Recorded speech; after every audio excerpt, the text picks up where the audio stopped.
नमस्कार, स्वागत है आपका बड़ा मुद्दा में और आपके साथ मैं हूं कायनात अंसारी।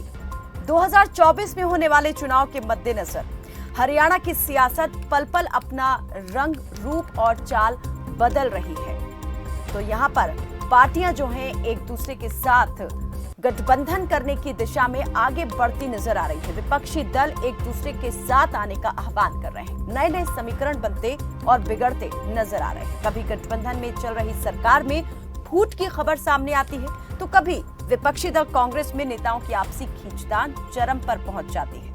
लेकिन इस सबके बीच अलग अलग मोर्चों पर डटे विपक्षी दलों को एक साथ एकजुट करने की कवायद भी लगातार जारी है। केंद्र और प्रदेश की सत्ता से बीजेपी को बेदखल करने के लिए विपक्षी दलों ने एक बात जहन नशीन कर ली है, एकता में ही शक्ति है। यानी एक साथ एकजुट होकर ही बीजेपी का मुकाबला किया जा सकता है। और इसी उद्देश्य को लेकर इंडिया नाम के साथ करीब 28 विपक्षी दल महागठबंधन में एकजुट हुए।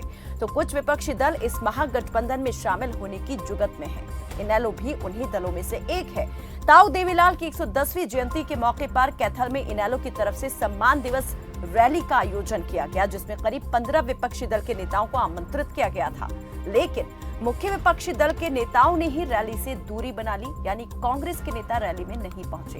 प्रदेश की सियासत में क्या आने वाला है नया मोड़? क्या बेजोड़ दलों का बन पाएगा मजबूत गठजोड़?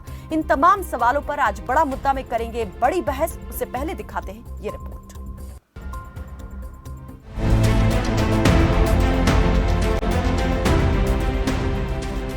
दो 2024 का साल हरियाणा के लिए चुनावी और सत्ता परिवर्तन का साल है। पहले लोकसभा चुनाव होंगे और उसके बाद विधानसभा के चुनाव। ऐसे में हरियाणा के राजनीतिक गलियारों में उथल-पुथल शुरू हो गई है। एक तरफ जहां जेजेपी बीजेपी गठबंधन को लेकर कयासों का सिलसिला जारी है, तो दूसरी तरफ विपक्षी दल एक दूसरे से प्रतिद्वंद्विता भुलाकर एकजुटता की पींग बढ़ा रहे हैं। राष्ट्रीय स्तर पर जहां विपक्ष ने इंडिया गठबंधन के रूप में बीजेपी की मोर्चाबंदी करने की तैयारी कर ली है, तो वहीं हरियाणा की क्षेत्रीय पार्टी इनेलो भी विपक्ष के महागठबंधन का हिस्सा बनने की कोशिश कर रही है। पूर्व डिप्टी पीएम और इनेलो नेता ताऊ देवीलाल की 110वीं जयंती पर कैथल की नई अनाज मंडी में विपक्षी एकता की एक झलक नजर आई। रैली में नेशनल कॉन्फ्रेंस के नेता फारूक अब्दुल्ला, जदयू से केसी त्यागी, भीम आर्मी से चंद्रशेखर आजाद रावण, पूर्व संसदीय सचिव रामपाल माजरा, टीएमसी सांसद डेरेक ओब्रायन और शियत अध्यक्ष सुखबीर सिंह बादल अपनी पूरी टीम के साथ पहुंचे। इसके अलावा पूर्व केंद्रीय मंत्री बीरेंद्र सिंह भी रैली में शामिल हुए। हालांकि कांग्रेस ने न्योते के बावजूद रैली से दूरी बना ली। इनेलो नेता अभय चौटाला ने खुद कांग्रेस अध्यक्ष मल्लिकार्जुन खड़गे से मुलाकात कर उन्हें आने का न्योता दिया था, लेकिन कहीं न कहीं पूर्व सीएम और हरियाणा कांग्रेस के वरिष्ठ नेता भूपेंद्र हुड्डा का रुख इनेलो के न्योते पर भारी पड़ा। कांग्रेस की रैली में न आने पर अभय चौटाला ने कुछ यूं नाराजगी जाहिर की। ये चौधरी देवीलाल के प्रति एक अपार श्रद्धा है लोगों में, और जहां चौधरी देवीलाल के प्रति एक श्रद्धा है, वहीं आज लोग जो है फिर से चौधरी ओम प्रकाश चौटाला के राज को याद करते हैं। और ये लाखों की संख्या में आज जो लोग आए, ये परिवर्तन करने आए। हर हालत में होगा। आज की परिवर्तन रैली ने, आज के सम्मान दिवस ने ये बात साबित कर दी कि आने वाला कल जो है हरियाणा प्रदेश में इंडियन नेशनल लोकदल पार्टी का है। और जो लोग आज चौधरी देवीलाल के सम्मान दिवस में जितने भी लीडर आए, उन्होंने भी एक साफ संदेश दे दिया कि कुछ लोग आज भी अपनी ईगो के साथ घूम रहे हैं, उन्हें सोचना होगा। हम हमेशा इस पक्ष के रहे हैं कि विपक्ष एकजुट हो, लेकिन उसमें कोई बाधाएं बनते हैं तो लोग उनको सबक सिखाएंगे। कांग्रेस शामिल नहीं हुई, आज में तमाम दल आए, लेकिन कांग्रेस का कोई नेता शामिल नहीं आए, तो कांग्रेस को सबक मिलेगा इस बात का। कांग्रेस के रैली से दूरी बनाने पर जेडीयू और टीएमसी नेताओं ने भी तंज कसा। टीएमसी सांसद डेरेक ओब्रायन ने बिना नाम लिए कांग्रेस की तरफ इशारा करते हुए कहा कि बीजेपी को हराने के लिए बड़े दल अहंकार छोड़ें, ईगो अपनी जेब में रखें। तो जेडीयू नेता केसी त्यागी ने बड़ा बयान दिया और कहा कि हरियाणा में जीतने के लिए आईएनएलडी और ओम प्रकाश चौटाला के इर्द गिर्द रहना पड़ेगा। आईएनएलडी के बिना एकता ना यहाँ होगी ना दिल्ली में होगी। वहीं जम्मू कश्मीर के पूर्व सीएम फारूक अब्दुल्ला ने भी कहा कि विपक्ष अकेले नहीं लड़ सकता, हम तभी जीतेंगे जब साथ लड़ेंगे। कांग्रेस समेत सभी दलों से कहना चाहता हूं कि हम एक साथ मिलकर ही कामयाब हो सकते हैं। अब सवाल है कि क्या इंडिया गठबंधन में शामिल दल के नेताओं की अपील के बाद कांग्रेस नेताओं के रुख में बदलाव आएगा? क्या इनेलो बन पाएगी इंडिया गठबंधन का हिस्सा? ये एक बड़ा और कठिन सवाल है, लेकिन राजनीति संभावनाओं का खेल है, जहां कभी भी कुछ भी हो सकता है। ऐसे में देखना दिलचस्प होगा कि लगातार अपना रुख बदल रही हरियाणा की सियासत चुनावी समीकरणों पर कितना असर डालती है। खबर फास्ट के लिए कायनात अंसारी की रिपोर्ट।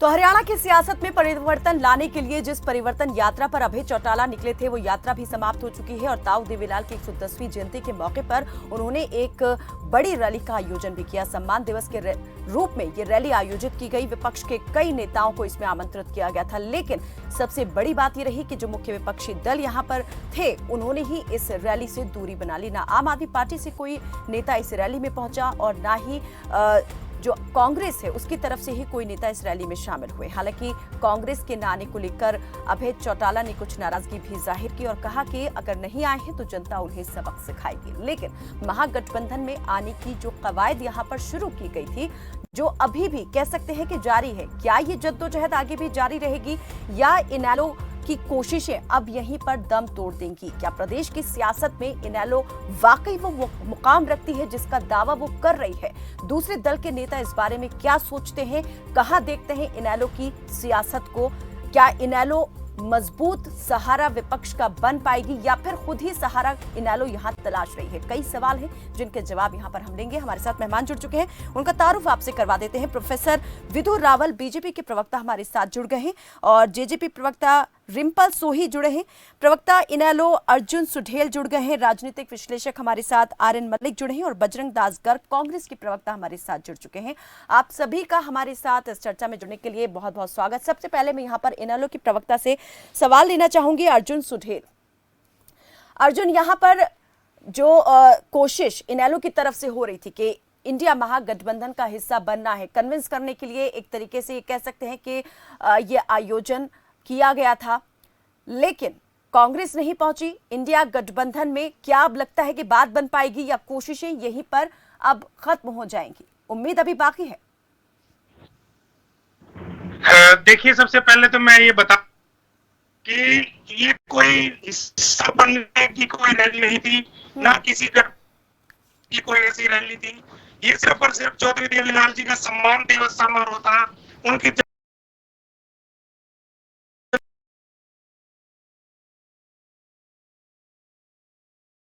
जन्मदिन, उसके सम्मान दिवस की रैली थी। यहाँ पर कोई गठबंधन की कोई बात नहीं है। चौधरी देवीलाल जी कोई देश के नेता थे, उनके सम्मान मंच से अपील तो की गई, मंच से जितने दल के नेता यहाँ पहुंचे, मंच से उन्होंने यही अपील की कि वो तमाम विपक्षी दलों से अपील करते हैं, कांग्रेस और उसके साथ जो दूसरे दल हैं उनसे भी अपील करते हैं कि एक साथ आए, एकजुट होकर ही लड़ेंगे, तभी जीतेंगे।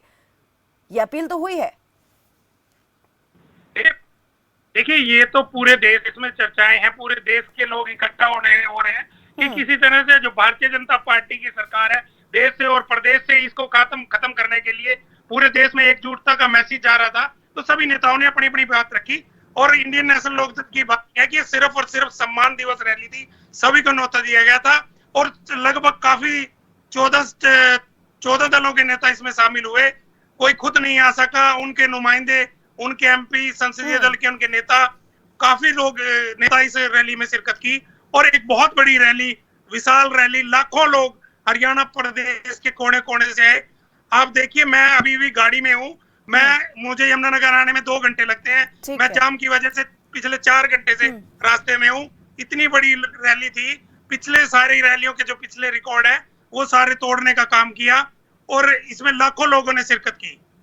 लेकिन ये रैली में आई भीड़ वोट बैंक में तब्दील होगी, ये भी अपने आप में एक बड़ा सवाल हो जाता है। अक्सर हम देखते हैं किसी तरह से जब सभाएं होती हैं, जनसभाएं होती हैं, तो भीड़ यहाँ पर उमड़ती जरूर है, लेकिन जब चुनाव करीब आता है, मतदान होता है, तब यहाँ पर तस्वीर कुछ और ही नजर आती है। प्रोफेसर विधु रावल, तमाम तरह की यहाँ पर विपक्षी दलों की तरफ से अपीलें भी हो रही हैं, एकजुट भी हो रहा है विपक्ष और रैलियां भी, परिवर्तन यात्राएं हो रही हैं, कांग्रेस ने भारत जोड़ो यात्रा की तो अभय चौटाला ने परिवर्तन यात्रा की। अब एकजुट होने की कवायद जो है वो जोरों पर चल रही है। एक बड़ा चैलेंज बीजेपी के लिए यहाँ पर खड़ा हो गया है, क्योंकि इस वक्त बीजेपी में भी अंदरूनी कलह जो है वो उफान पर है।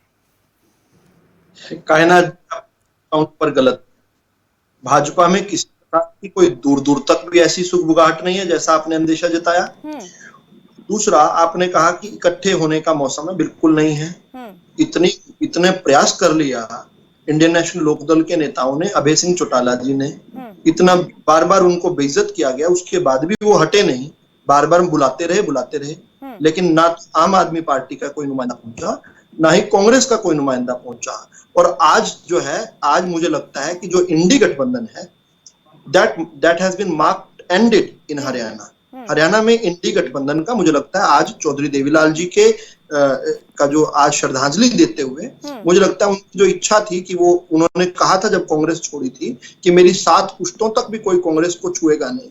तो आज उनकी जो है आत्मा आज खुश हो रही होगी ये देखकर कि आज फाइनली, हालांकि उनके इस प्रकार से जो बड़े चौटाला साहब हैं वो भी, और अभय सिंह चौटाला पूरा प्रयास कर रहे थे चौधरी साहब की उस बात को मृत्यु के बाद जो है उसको किस प्रकार से खराब करने का, लेकिन आज उनकी आत्मा कहीं देख रही होगी तो करेगी।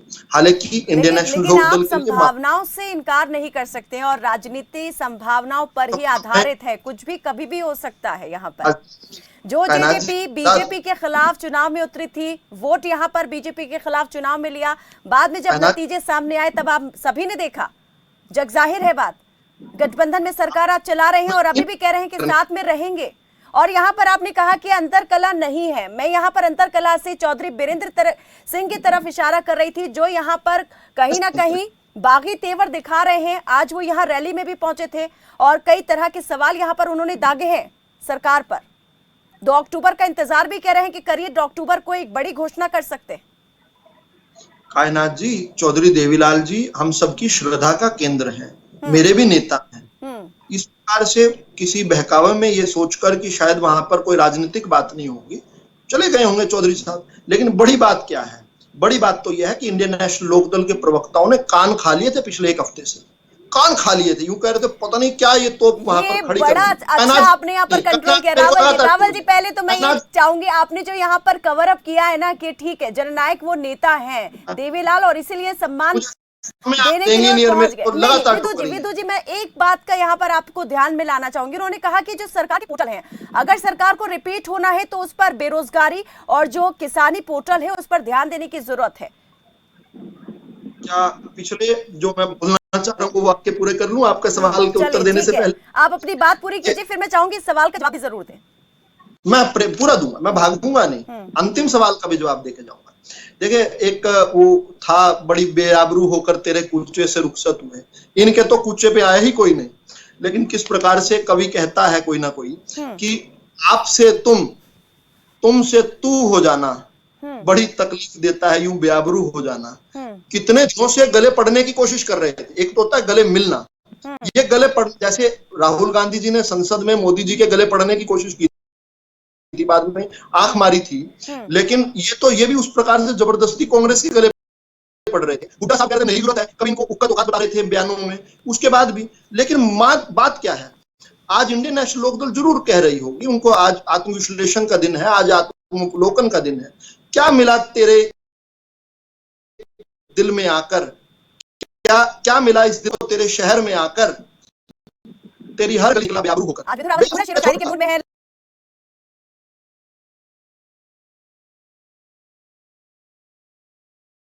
लगता है कहीं से आप मुश्किल से आ गए। ठीक है, चलिए, लेकिन आपके सवाल का भी जवाब दे देता हूँ। चलो, आपका ज्यादा समय।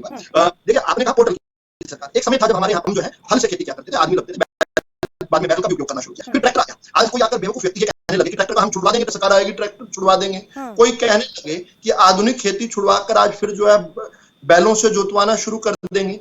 तो ये आज जो भी विकसित देश है वो पोर्टल व्यवस्था है। वहां पर कहीं पर भी जहां पर ये लोग आज कह रहे हैं कि हम विदेश जाने वाले लोगों की संख्या बढ़ाएंगे, अलग अलग प्रकार से करेंगे, जिन विदेशों में भेजने की बात कर रहे हैं उन विदेशों जो है ये पोर्टल के तहत होती है।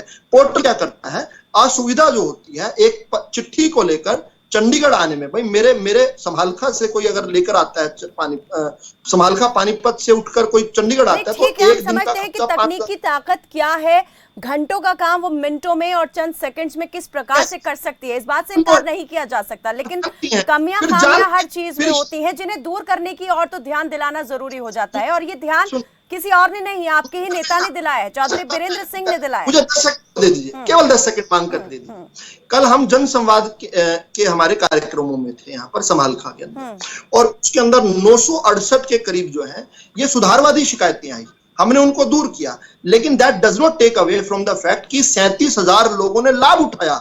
अगर लगभग 1,000 लोगों की उसमें दिक्कत भी हुई तो 37,000 लोगों को आप कह रहे हैं कि हम उनसे ये सुविधा छीन लेंगे।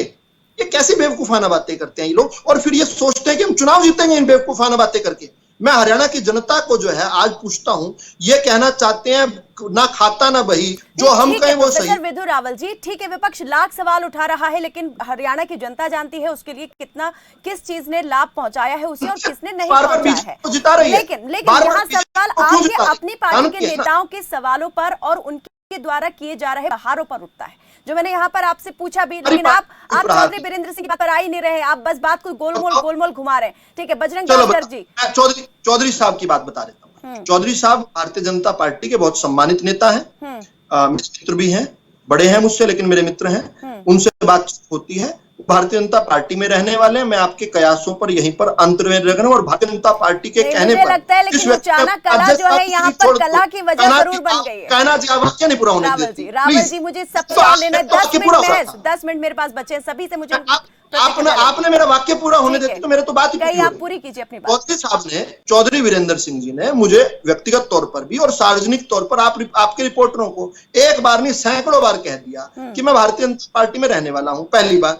दूसरा, केवल भारतीय जनता पार्टी के नेतृत्व द्वारा एक बार कहने पर अपनी जिस व्यक्ति ने राज्यसभा की सीट छोड़ दी होगी, ऐसे व्यक्ति के बारे में आप चरित्र की बात कर रही हैं, मुझे लगता है ठीक नहीं है। वो हमारे सब के उनके लिए बात कर रही हूँ कि उनकी नैतिक मूल्य कितने अपने आप में मजबूत होंगे।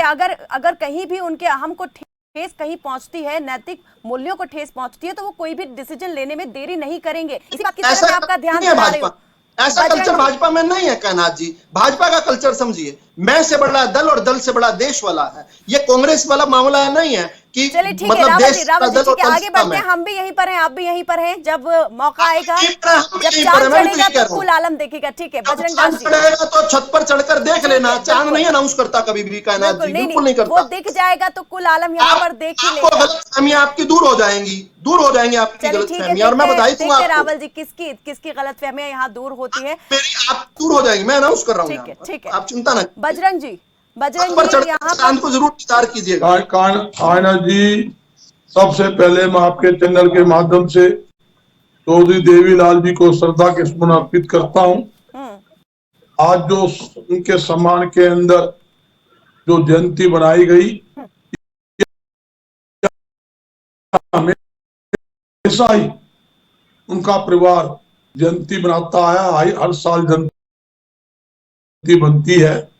ये कोई राजनीतिक जयंती नहीं कह सकता मैं, ये एक सामाजिक धार्मिक कार्यक्रम कह सकते हैं। तो अगर कोई कार्यक्रम था तो कांग्रेस क्यों नहीं गई? कांग्रेस के किसी नेता को अपनी मौजूदगी वहां पर दर्ज करानी चाहिए थी।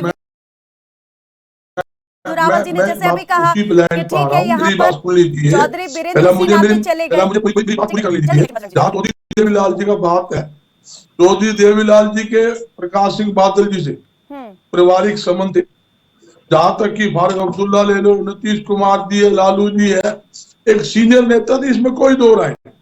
इस बात को मैं एग्री करता हूँ, काफी सीनियर नेता थे। आज उनके सम्मान में जो जयंती बनाई गई, आज जयंती ये हुई है, खाली इन लोगों ने बनाई है। मैं दे दूं, आपको याद दिला दूं, जेडीयू और टीएमसी भी बना रहे के जो नेता पहुंचे कहती है, उन्होंने अजय सिंह चौटाला कहता है देवीलाल जी असली बारिश मैं हूँ, और अभय जी कहते हैं असली बारिश मैं हूँ। जहां बात है आज की जयंती की, और मेरे इन लोगों के प्रवक्ता ने भी कहा है इसकी कोई राजनीतिक मायने नहीं मानी जाए, जिनको मानना है कि ये एक सामाजिक प्रोग्राम था। और जहां तक कांग्रेस ने क्यों शिरकत नहीं की, क्यों भागीदारी यहाँ पर नहीं दी?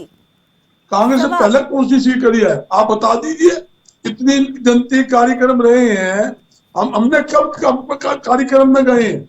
जहां तक कांग्रेस पार्टी का समझौते की सवाल है, बार बार समझौता करने की बात आ रही है, मैं एक बात कहता हूँ, समझौता हाईकमान ने करना होता है, हाईकमान फैसला लेगी। इंडिया जो दल है 28 दलों का एक संगठन है, उसके बाद और कोई संगठन मिलाने हैं तो हाईकमान फैसला लेगी। जहां तक की बात है, आज मुद्दे की बात ली थी, आज मुद्दे क्या है? आज मुद्दा इस बात का है कि महंगाई का है, बेरोजगारी बजरंग का जी, है, ठीक है, ये सारी बातें अपनी जगह सही है, लेकिन विपक्ष के महागठबंधन का जो एजेंडा है, उस एजेंडे का क्या? उस एजेंडे के तहत तो यही तय हुआ था ना कि जब तक सब साथ नहीं आएंगे तब तक जीत नहीं पाएंगे, मात नहीं दे पाएंगे। तो क्या यहाँ पर अपने एजेंडे से इधर-उधर हो रही है? बताना चाहता हूँ, कांग्रेस पार्टी पूरी तरह से अपने दम के ऊपर जनता के सहयोग से सरकार बनाने में पूरी तरह से मजबूत है, इसमें कहने की जरूरत नहीं। चौधरी वीरेंद्र सिंह जी जो आज आए हैं, वो कहते हैं खुद 35 सीटों पर हरियाणा, 35 सीटों कि हम 10 की 10 सीट हारने के लिए तैयार हैं, लेकिन सीट शेयरिंग के लिए तैयार नहीं है। अपील भी की कि कांग्रेस और दूसरे दलों से अपील करते हैं कि साथ आए, एकजुट होकर इस चुनावी मैदान में उतरें। दो दूसरे जो नेता यहाँ पर टीएमसी और जेडीयू के कोई समझौते की बात होगी तो हाई कमान हाई लेवल पर होगी। अभय सिंह चौटाला जी हमारे राष्ट्रीय अध्यक्ष खड़गे जी से मिलके भी आए हैं, उनको निमंत्रण भी देकर आए थे। आपने देखा हमारे पास सुबह भी डिबेट के अंदर बैठे थे, हमने कहा हमारे ऊपर पास ना तो केंद्र से कोई आदेश है, ना स्टेट बॉडी से कोई आदेश है कि जयंती समारोह में जाने के बारे में ये स्थिति रही है। मगर एक बात करता हूँ, चौधरी वीरेंद्र सिंह की जो बात है, मैं चौधरी वीरेंद्र सिंह ने खुद कहा, रोज बयान देते हैं 35 सीटों पर मैं हरियाणा में चुनाव लड़ाऊंगा। इसका मतलब क्या है? कहां से लड़ाएंगे? भारतीय जनता पार्टी खुद लड़ाएगा, वो अलग अपना सिस्टम बनाने जा रहे हैं। अंदर की रिपोर्ट ले लो, वो भी चाहते हैं, उसके साथी भी चाहते हैं हम कांग्रेस पार्टी के अंदर एंट्री हो। ठीक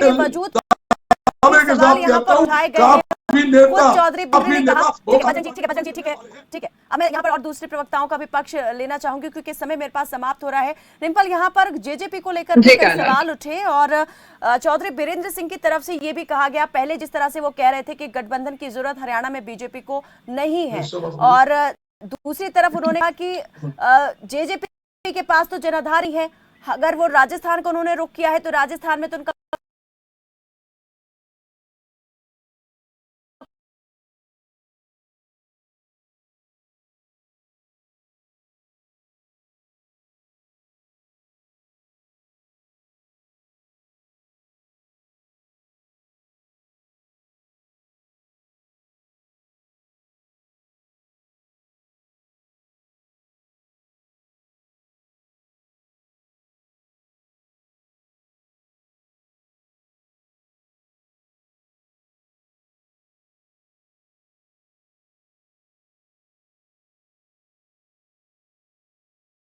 कोई हारने के लिए यहाँ से चुनाव कांग्रेस नहीं आई तो जनता उनको जवाब देगी, उनको दिखा देगी जनता क्यों ऐसे फिर उसके वजह से कमेंट्स आ रहे हैं। तो मेरा ये मानना है कि ये रैली फेल होने के कारण अब इसको ये कह रहे हैं कि ये पॉलिटिकल रैली नहीं थी। पर देखा जाए तो आप उन लोगों को जाकर निमंत्रण देने की कोशिश कर रहे हैं आईएनएलडी वाले, जो लोग आपकी पार्टी के पतन के लिए जिम्मेदार हैं। आप उन लोगों को जाके न्योता दे रहे हैं जो कभी भी आपकी पार्टी के साथ नहीं खड़े थे, और फिर आप ये कह रहे हैं कि अगर भूपेंद्र सिंह हुड्डा नहीं आए, कांग्रेस वाले नहीं आए तो जनता उनको जवाब देगी। तो आप ये पहले तो मैं इनकी तरफ से ये स्पष्टीकरण चाहती हूँ कि ये पॉलिटिकल रैली थी या ये सिर्फ एक सम्मान रैली थी। तो दूसरी बात जी, और कायनात, जहां तक आपने मेरे से ये बात पूछी है, देखिए जेजेपी का यहाँ पे भी जनाधार है और जेजेपी की हिस्ट्री है राजस्थान के साथ जुड़ी हुई, और इसीलिए सीकर में रैली की गई है आज, बिकॉज सीकर जो है वो वर्क प्लेस रही है चौधरी देवीलाल जी की, और इसीलिए सीकर में रैली करी गई है आज। और सीकर की रैली में जन सैलाब देख के आप अंदाजा लगा सकती हैं कि राजस्थान में बदलाव आने वाला है। इसीलिए कांग्रेस आज डरी हुई है, इनको लगता है कि जेजेपी का आधार नहीं है, मैं इनको बता देना चाहती हूँ कि 2 महीने बाद इलेक्शन है, ज्यादा समय नहीं है। 2 महीने बाद इलेक्शन है, आपके सामने जो होगा, आपके सामने होगा। जी, मैं सुन पा रही हूँ, सुनील जी, जल्दी हर पॉइंट पे फेल हुई है, जल्दी। मेरे पास 2 मिनट का समय नहीं है, 20 सेकंड में जरूर दे सकती हूँ। जल्दी आप सुनील जी, जल्दी से आप देखिए कायनात जी, मैं बताऊं, पहली बात तो हरियाणा प्रदेश में रैली की इनको स्थान नहीं मिला क्योंकि लोगों ने आना नहीं था। दूसरी बात, चलिए ठीक है, तो यहाँ पर सीकर में रैली करने का सवाल उठा दिया है सुनील जी ने। आरिफ मलिक जी, आपने तमाम यहाँ पर पक्षों को सुन लिया है, तमाम प्रवक्ताओं को सुना। राजनीति कितनी उलझी या कितनी सुलझी दिखाई दे रही है इस वक्त हरियाणा की? मलिक जी सुन पा रहे हैं मुझे? हाँ जी। जी मलिक जी, हरियाणा की राजनीति कितनी सुलझी और कितनी उलझी दिखाई दे रही है इस वक्त? अब तो उलझी नजर आ रही है जी, सुलझे वाली तो कोई बात है नहीं। देखिए, आपने एक चीज नहीं दिखाई, ये चौधरी देवीलाल के लिए उनको मैं भी नमन करता हूँ। मैंने भी उनके साथ ये तो नहीं कह सकता हूँ कि वो जब मुख्यमंत्री थे हम भी डिपार्टमेंट में काम करते थे, उनको बड़ी नजदीकी से काम करते देखे थे। सही, अगर किसान नेता कोई हुए हैं तो वही हुए हैं। और ये जेजेपी वाले कहते हैं हम उनके वो क्या बोलते हैं फ्लैग बीरर, ये गलत बात। अगर वो फ्लैग बीरर होते, जो 700 किसान मरे थे आंदोलन में, इन्होंने एक भी शब्द नहीं कहा, बस इस तरह की बड़ी बड़ी बातें करते रहे। मैं राजीनामा करा सकता हूँ, मैं मोदी से मिलके। तो ये जो सोनीपत में जो कुछ किसान नेता गिरफ्तार हुए थे, उनको एक काल कोठरी में रखा गया था। वो दिग्विजय सिंह एक दिन आए थे चैनल के ऊपर, आप वाली पर आए थे शायद, कहते हम इनका ये करेंगे, हम ठीक करा दे, कुछ नहीं हुआ। तो चौधरी देवीलाल के असली तो वो है जो चौधरी देवीलाल के सिद्धांतों पर चलते हैं, और उनका असली तो ठीक है, था वो फार्मर्स के लिए था। तो चौधरी देवीलाल की असली विरासत जो है किसके हिस्से में इस बार आने वाली है? क्योंकि दावे यहाँ पर दोनों तरफ से, जेजेपी और इनेलो की तरफ से होते रहे हैं, और आज जो एक विशाल रैली यहाँ पर दोनों ही की तरफ से आयोजित की गई।